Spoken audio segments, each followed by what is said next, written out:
Order. Order. As a South Australian senator for the Australian Greens, I rise to highlight an aspect of this bill, the Defence Legislation Amendment Woomera Prohibited Area Bill 2014, which is fundamental but which has not received the attention it deserves. The level of consultation with the relevant area's traditional owners has not been sufficient over the entire process leading to what this bill proposes. However, at this stage there is still an opportunity to give due weight to their concerns. To that end, I would like to make some comments in support of the Maralinga and Anangu, Pitjantjatjara and Yankunytjatjara, or APY, people's request that the Woomera Prohibited Area be removed from what is known as Section 400. The Woomera Protected Area occupies 127,000 square kilometres, so it comprises 13% of South Australia, twice the area of Tasmania. It's a huge area of land. The Maralinga lands cover about 40% of the Woomera Protected Area, or the WPA. There is a history here of enormous cultural and social dislocation, including the Maralinga traditional owners being denied access to their land, these lands, during the British and Australian nuclear test program from 1956 onwards.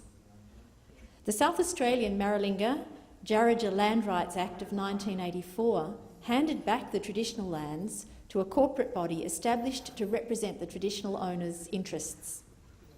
The Maralinga and APY people are the only owners of significant freehold land in the Woomera Protected Area.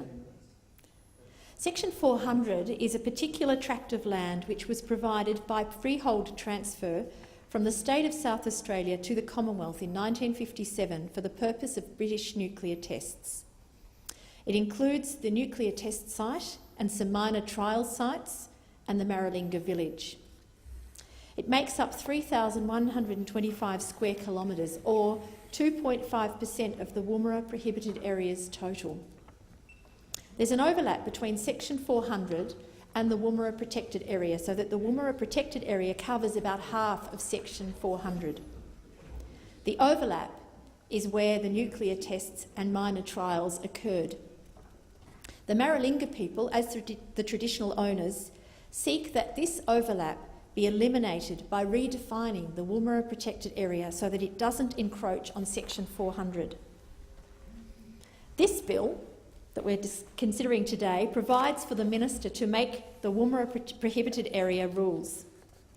The rules, as currently drafted, define the Woomera Prohibited Area as including the northern half of Section 400 on the Maralinga lands.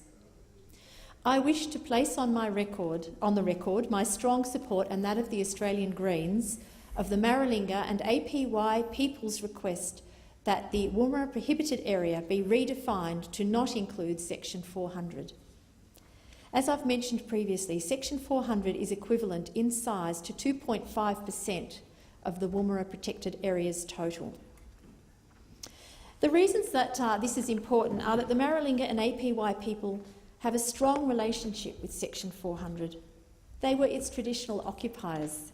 For thousands and thousands of years, these were people who lived, hunted, raised families, celebrated their culture and lived in their communities on these lands. These are their lands. A significant clean-up of the nuclear and minor trial sites in Section 400 occurred between 1993 and 2001, after years of negotiation between the Commonwealth, South Australia and the Maralinga Djarrajja people. The Commonwealth spent over $100 million rehabilitating these sites and the Maralinga village. After this significant exercise, all but 200 square kilometres are now fit for permanent Aboriginal habitation. On completion of the rehabilitation, the Commonwealth negotiated for 5 years with South Australia and the Maralinga Djarrajja and resolved all issues relating to the handback of Section 400 to the Maralinga traditional owners. This included a compensation package to meet the cost of Section 400's ongoing maintenance and comprehensive indemnities by the Commonwealth to South Australia and the Maralinga Djarrajja regarding personal injury claims arising from the nuclear program. As part of those negotiations, The South Australian Government also agreed its Mining Act would not apply to the rehabilitated nuclear test sites. All parties agreed that mining exploration should not occur in a place where plutonium is buried in engineered burial trenches and fine particulate plutonium is still deposited over nearly 200 square kilometres. The half-life of plutonium is 24,500 years. This bill purports to open up the Woomera Prohibited area for mining and sets conditions associated with that access. I understand the Maralinga and APY people are not opposed to mining and agree that opening up the WPA to exploration has important economic benefits. They make a strong case, however, for removal of the WPA from Section 400. And it's not just their strong, enduring connection with the land and the terrible history of dislocation which has already occurred. The huge amount of money the Commonwealth has spent rehabilitating Section 400 alone would warrant it being kept separate from the WPA. One of the primary conditions that this bill would set is that the Minister can make the Woomera Prohibited area rules. The request from the Maralinga, Jarraja and APY people is very clear. Section 400 should not be included in the Woomera Prohibited area.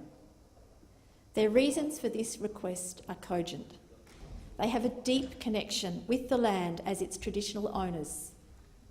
They were displaced from Section 400 in order for British nuclear tests to occur on their land. The Commonwealth and South Australian governments have spent years negotiating with the traditional owners about how to rehabilitate this land. The South Australian Mining Act declined to allow mining in Section 400 because of the risks associated with disturbing the plutonium in the area as a result of the nuclear tests. It's a tiny amount of land in question, and there's been no cogent reason given about why it should be retained in the Woomera Prohibited area. In addition to the significant issues of Indigenous consultation, I'd like to mention another aspect of the bill which is less than optimal. The Australian Greens are not against mining itself. We appreciate the significant economic benefits that it can have, and this is certainly the case in South Australia, if it's well managed. We've long advocated that mining exploits a shared resource, so the wealth associated with mining must be properly taxed so that the entire community can benefit from these economic impacts, so that the entire community can share in the benefits of what is a shared resource, and once mined, it's gone forever. We're also adamant that mining's environmental effects can be easily as significant as its economic ones, and indeed often more enduring. It's a fact that environmental degradation will outlast an economic boom. Environmental stakeholders have raised some concerns with this bill. The Conservation Council of South Australia mentioned the biodiversity, water and energy issues associated with mining infrastructure and resource needs. The proposal in this bill for the Woomera Prohibited area to be opened up for resources exploration and mining to the maximum extent possible has significant risks to the natural environment.